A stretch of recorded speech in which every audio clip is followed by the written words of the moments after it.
बयनिसिमबो गोजोननाय जासिहरनाय थाबाय दिनै दंफैयो आङो चिरां जिल्लानि राङिजरायावहाय BLC नि मिशन कम्पाउन्डआवहाय दा बेयाव मानो दंफैयो होनना बुङोब्ला दिनैहाय बिटिआरनि CM प्रमद बर' सारजों लोगोसे बेबायदिनो गोबांथार EMफोर फैगोन दा बेयावहाय मानि थाखाय फैगोन आङो नोंथांमोननो भिडिअनि गेजेरजों लाबोगासिनो दङ दा बेयावहाय मा अनसुंथाइ हरदों गासैखौबो नायलांब्लानो नोंथांमोना भिडिअनि गेजेरजों नुलांजोबगोन दा नायलांनो हागोन आरो थांनाय जि बाइ इलेक्सन जादोंमोन बै समाव जोङो बेरायै बेवहाय बिशप बिथांजों जगाजग जानानै बे थावनियावनो फैना जिरायफैदोंमोन आरो जों साहाबो लोंदोंमोन सावरायदोंमोन बै समाव मोजां गाज्रि खोथा सावरायनायाव मानगोनां बिशप इसाक बिथाङा जोंखौ खावलायदोंमोन जे बेवहाय मोनसे आंनो सोंदोंमोन जे हाफ दान जाना थानाय न'आ मा अब्ला बिथांमोना आंनो फोरमायदोंमोन आरो बै समावनो जोङो आं बुंदोंमोन जे बेवहाय 1 करोड़ होनाय जागोन जाहाथे मोजां मोनसे गेस्ट हाउस लुनानै लायो आरो बे फैसाखौ एबा फान्डखौ जों सेंसन खालामनो हाबाय बिनि उनाव फिन खेबसेबाव सावरायनानै बिशप बिथाङा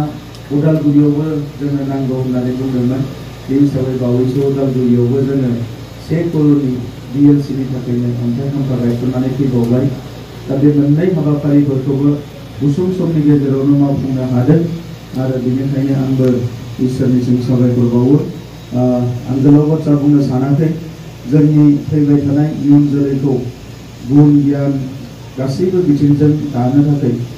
जोङो स्कुल कलेज इउनिभारसिटियाव जि नलेजखौ होयो बेजों लोगोसे माखासे स्पिरिचुवेल नलेजनिबो गोनां जायो मानोना आं फोथायो सासे मानसिया जि टेक्स्ट बुक एबा स्कुल कलेज इउनिभारसिटिनि सोलोंथाइखौ लानानै जोबखांनायनि उनावबो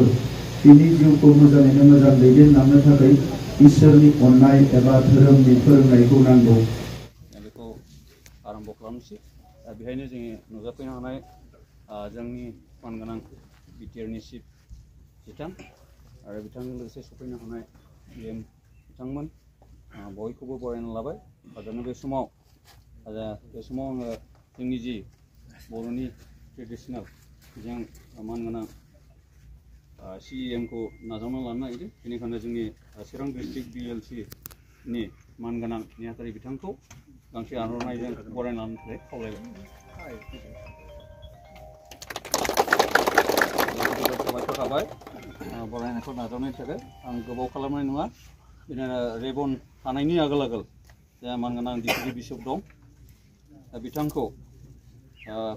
मानगोनां चिफ बिथाङा हागोन बिनि आगोल गुसुङै इसोरनाव प्रार्थना खालामनो जाहाथे फैबाय थानाय समाव बे बिल्डिङा मोजाङैनो जाफुङो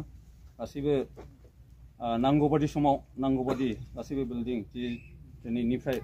मावलांगोन बा गाबोननिफ्राय मावगोन बेफोर मोजाङैनो मावजानाय जायो बेनि थाखाय आङो रिबन हानायनि सिगाङाव इसोरनाव प्रार्थना खालामनो थाखाय डिप्युटि बिशपखौ खावलायग्रोबाय बोलोग्रासिन गोजौसिन थाराव थानाय सोरजिगिरि गोजौसिन थारनि आफा इसोर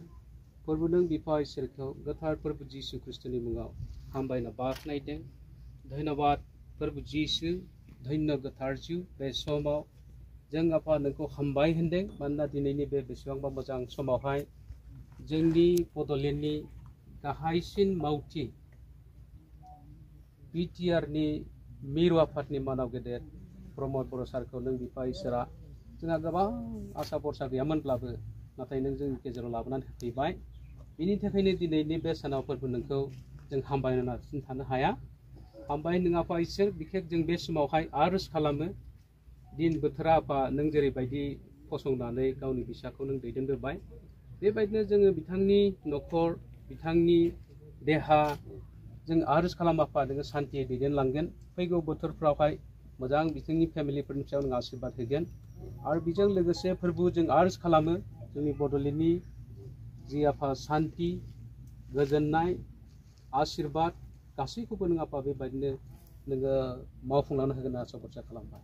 दिनैनि बे मोजां बोथोरावहाय आफा नैबे जि फाउन्डेसन आफा स्टनखौ इन'ग्रेसन खालामनो थाखायहाय जोंनि सारा आगान सुरगोन आफा बे मोनसे मोजां नोंनियावहाय जारिमिनारि जोंनि थाखाय जागोन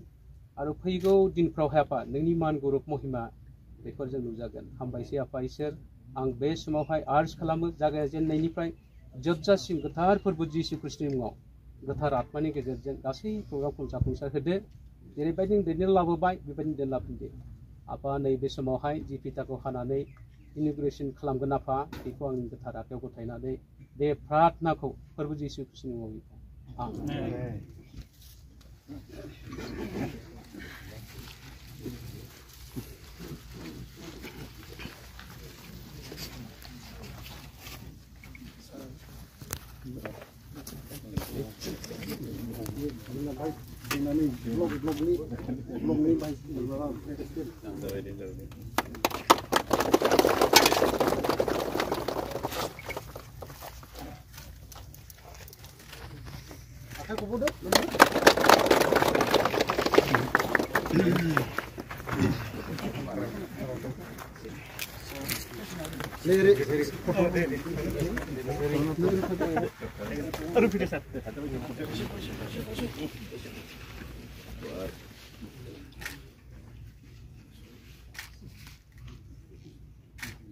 Thank you.